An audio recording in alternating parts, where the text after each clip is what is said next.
Olá, meu nome é Rubens Salomão, eu sou biomédico aqui no IGSDF e hoje nós realizaremos o treinamento em coleta de sangue, mais especificamente sobre a coleta a vácuo, dando ênfase na coleta a vácuo. Os objetivos desse treinamento é revisarmos os conceitos gerais da coleta de sangue, então a gente vai ver o que é essencial numa coleta de sangue, um ênfase no sistema a vácuo e sua importância, e também vamos revisar questões sobre biossegurança. Mas para isso a gente precisa entender o porquê que a coleta é importante. A gente precisa entender que a coleta faz parte de um processo. Ela não é um procedimento avulso que ele vai ser realizado e ele é autossuficiente. A coleta faz parte de um processo de diagnóstico. O médico prescreve os exames que ele acha necessário para o diagnóstico daquele paciente. O técnico vai realizar a coleta daquele material biológico, o analista clínico vai analisar esse material biológico e liberar um laudo, e o médico vai novamente analisar os exames e dar o diagnóstico e o tratamento daquele paciente. Então a gente percebe que a coleta faz parte de um processo, ela não é um procedimento avulso. Então eu preciso que ela seja feita de forma correta, por quê? Porque um erro na coleta, ela pode acarretar no diagnóstico errado ou no tratamento errado desse paciente, impactando a vida do paciente e dos profissionais envolvidos. Partindo agora para os princípios básicos da coleta, o que a gente não deve errar de forma alguma. A gente deve sempre prezar por um procedimento bem feito, bem realizado, visando a segurança do paciente. E aqui estão alguns pontos cruciais que a gente deve sempre ter atenção. Principalmente, por exemplo, a identificação correta do paciente.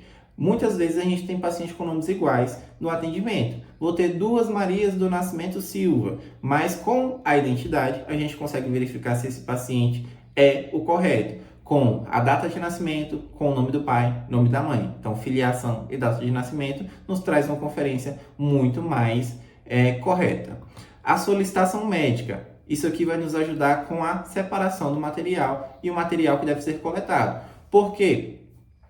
Com a solicitação médica, a gente consegue ver quais os tipos de exames que vão ser realizados. Então, tem o exame bioquímico, vai ser um tubo seco. Tem o exame hematológico, vai ser um tubo com EDTA. Tem o exame de uranálise, eu vou entregar e instruir o paciente a coletar a amostra de forma correta. Tem uma gasometria venosa, por exemplo, devo coletar uma gasometria venosa. Então, aqui evita, conferindo a solicitação médica, evita uma dupla coleta, que eu vou lá, coleto os exames que eu estou acostumado a coletar e depois verifico que o médico solicitou uma gasometria venosa. Vou ter que furar o paciente outra vez. Então, sempre verificar a solicitação médica.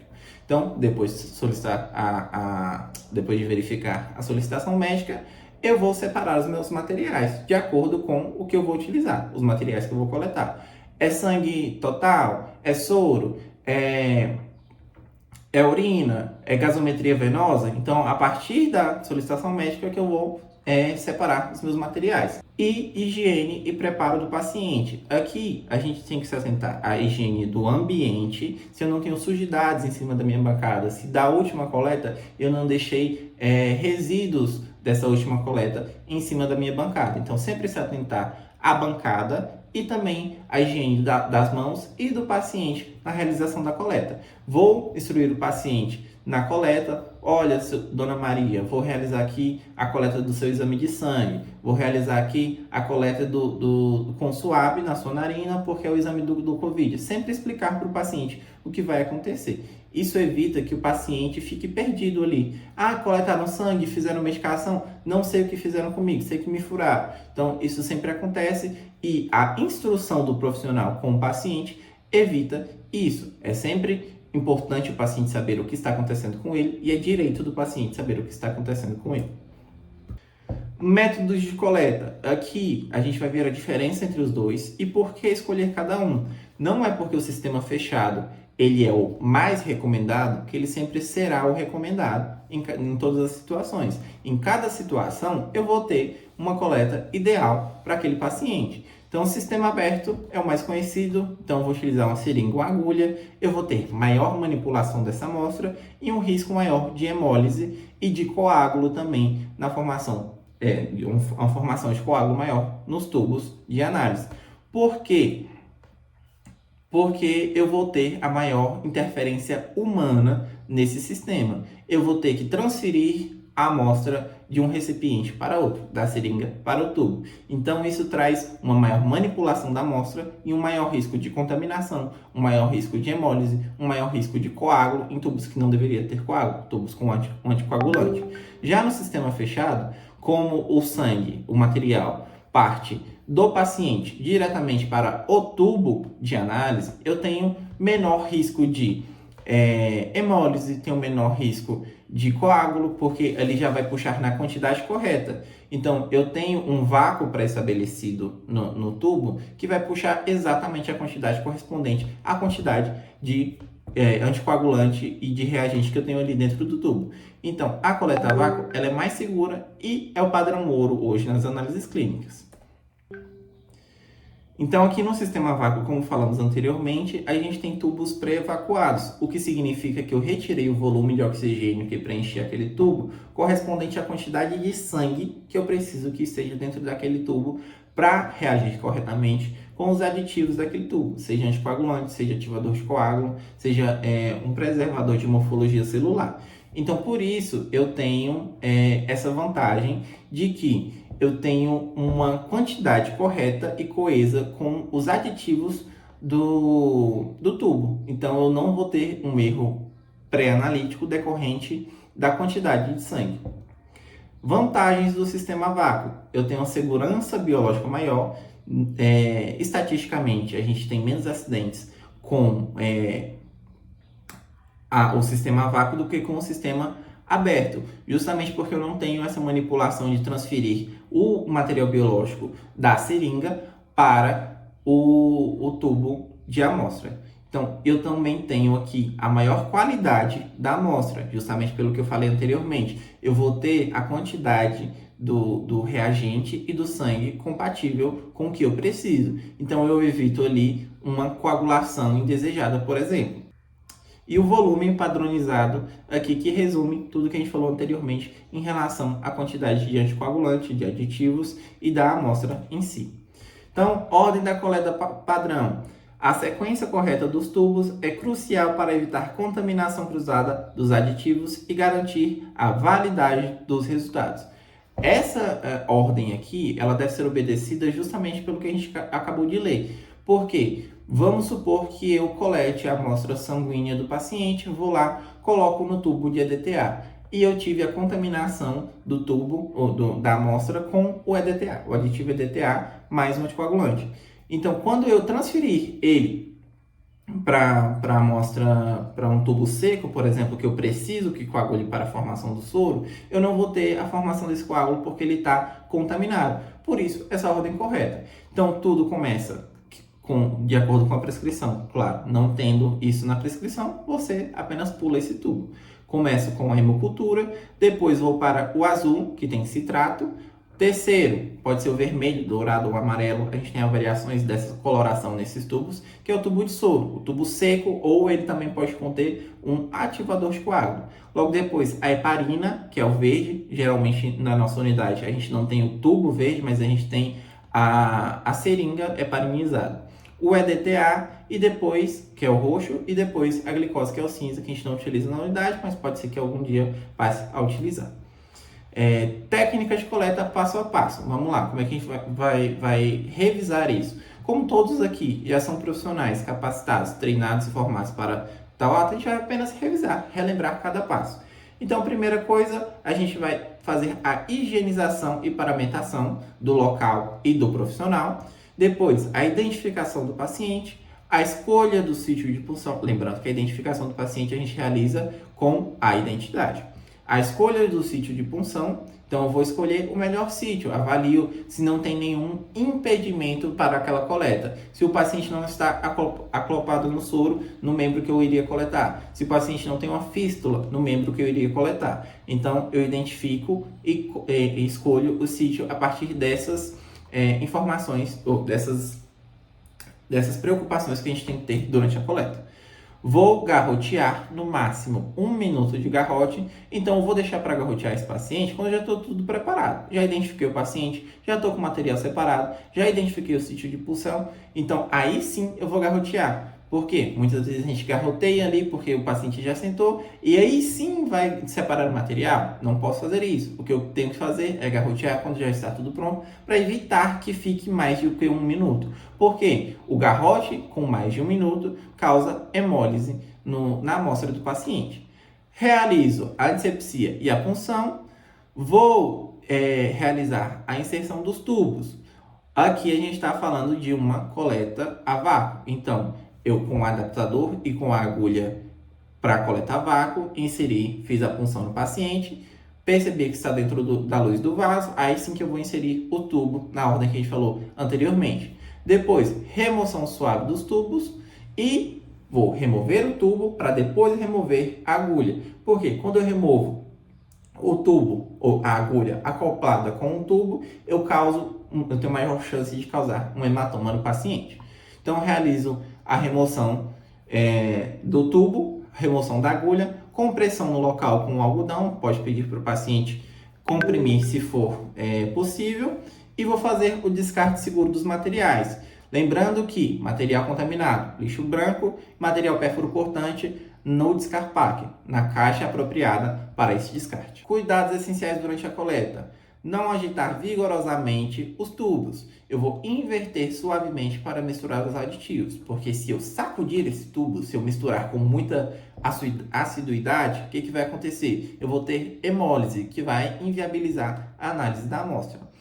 Preenchimento correto. Com a coleta a vácuo, a gente já tem isso garantido. Com os tubos, a gente coloca, com os tubos pré-evacuados, a gente vai conectar no adaptador e ele já vai puxar a quantidade correta para análise. Evitar o garrote prolongado, ou seja, o que falamos anteriormente, não deixar o garrote por mais de 1 minuto para evitar a hemólise também. Observar o paciente, atentar a reações adversas. Eu posso ter uma queda de pressão, posso ter uma queda de glicose, posso ter inúmeras intervenções durante a coleta que nem sempre vão estar relacionadas à coleta, mas eu preciso sempre estar observando o paciente para acionar a equipe de enfermagem se necessário. Erros comuns durante a coleta e como é que eu vou evitá-los? Durante a coleta, há algumas ações que a gente deve evitar para, por exemplo, causar a hemólise, que a gente já falou aqui nesse treinamento. Por exemplo, a hemólise ela é causada pelo quê? Pela uma coleta traumática ou agitação excessiva. O que seria a coleta traumática? Eu tenho 2 ocasiões dessa coleta traumática. Por exemplo, ficar batendo no paciente para que essa veia apareça. Ou, por exemplo, eu deixar o garrote por mais de 1 minuto. Também vou causar a hemólise, além de, na pós-coleta, você está ali preparando a amostra, você sacode demais esse tubo, eu também vou causar a hemólise. Ou no sistema aberto também, na hora de transferir os tubos, jogar com muita força a amostra na parede do vaso, também posso causar a hemólise. Subpreenchimento, isso aqui principalmente na coleta de sistema aberto, quando eu coloco menos amostra do que o necessário. Todo tubo de coleta vem com a marcação de onde a amostra de até onde a amostra deve ser preenchida. Então, ali, respeitando esse limite, tanto para mais quanto para menos, eu tenho uma boa amostra. Se eu colocar menos, vai dar problema porque eu vou ter menor quantidade, não vai reagir bem, e mais também posso ter a presença de um coágulo indesejado. Ordem incorreta. Se eu tiver uma ordem correta, eu posso, como a gente já falou anteriormente, ter a contaminação cruzada de aditivos e ter um coágulo onde não devia, ou não ter um coágulo onde devia. Por exemplo, no tubo seco, se eu utilizar a amostra primeiro em um tubo com anticoagulante e depois para o tubo seco, eu posso inviabilizar a formação de coágulo na amostra. E a contaminação dos tubos também. Quando eu não realizo uma disepsia, eu trago risco tanto para o paciente, tanto para a minha amostra ser contaminada também. Por exemplo, no tubo de hemocultura. Se eu não realizei a limpeza correta do local, eu posso ter uma contaminação tanto para o paciente como para a minha amostra e vir um resultado falso positivo.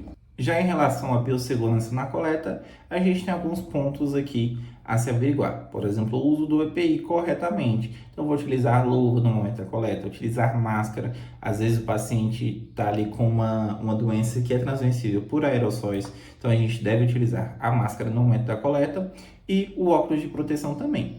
A antisepsia correta, aqui a gente fala da biossegurança do paciente também. Então, a antisepsia correta da pele do paciente para realizar o sítio de punção evita que o paciente tenha infecção. Ele diminui o risco de que o paciente tenha infecção. Lavagem das mãos a cada procedimento e o descarte imediato também dos perfuro-cortantes. Assim a gente evita que, por exemplo, eu realize uma coleta, deixe ali em cima da bancada a agulha que foi realizada a coleta. Vem o meu colega sem saber que está ali e acaba juntando o material e se fura. A gente tem um acidente de trabalho ali. Então, para evitar isso, assim que realizou o procedimento, já descarta, sem colocar em nenhuma superfície. Já vou descartar no local correto, na caixa de descarte de perfuro-cortantes.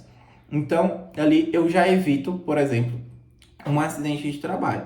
Então, tendo esses pontos em mente, sempre pensando na segurança do paciente e na segurança do profissional, na integridade da amostra, a gente consegue manter uma coleta segura para todo mundo e de qualidade. Por fim, a gente tem o controle de qualidade da coleta. Como é que a gente vai realizar isso? A gente fala muito em controle de qualidade da análise dos equipamentos, mas pouco se fala no controle de qualidade na coleta.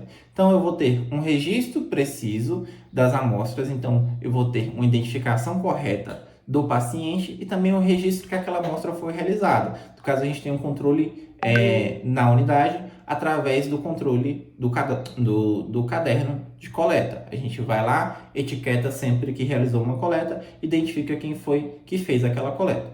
Conferência visual. Então, ali na triagem, quando a gente retira da centrífuga, a gente já consegue verificar, por exemplo, se tem uma hemólise no hemograma. Assim que a gente realiza a coleta, a gente consegue verificar ao colocar no equipamento ou antes de colocar no equipamento se tem um coágulo ali visível. Comunicar intercorrências, relatar dificuldades ou problema. Aqui eu vou relatar sempre para minha gestão ou para o analista presente se eu tive uma dificuldade na coleta, se eu conseguir realizá-la com dificuldade ou se eu não conseguir realizá-la e eu vou precisar da assistência de outro profissional. Ou seja, se eu não conseguir coletar desse paciente, eu posso solicitar a assistência de outro profissional. Ou seja, tentei 2 vezes, que é o que o Ministério da Saúde preconiza. 2 tentativas no paciente, já aciono outro profissional. Outro profissional não conseguiu, já aciono outro profissional, até que seja conseguida a via do paciente. Ali a gente também vai escalonar as vias de acesso desse paciente. Por exemplo, o técnico tentou, não conseguiu. Você, técnico, tentou, não conseguiu. Posso solicitar a um colega mais experiente ou que tem mais habilidade com essa coleta. Não conseguiu, a gente aciona, por exemplo, a enfermagem, o enfermeiro, para realizar uma coleta arterial, se for o caso, sempre com autorização médica. Então, a partir desse treinamento, a gente conseguiu verificar que a gente tem que sempre ter algumas coisas em mente, que é a segurança do paciente, a segurança do profissional, a qualidade da amostra. Tendo isso em mente, a gente consegue realizar coletas com maior eficiência e com maior segurança.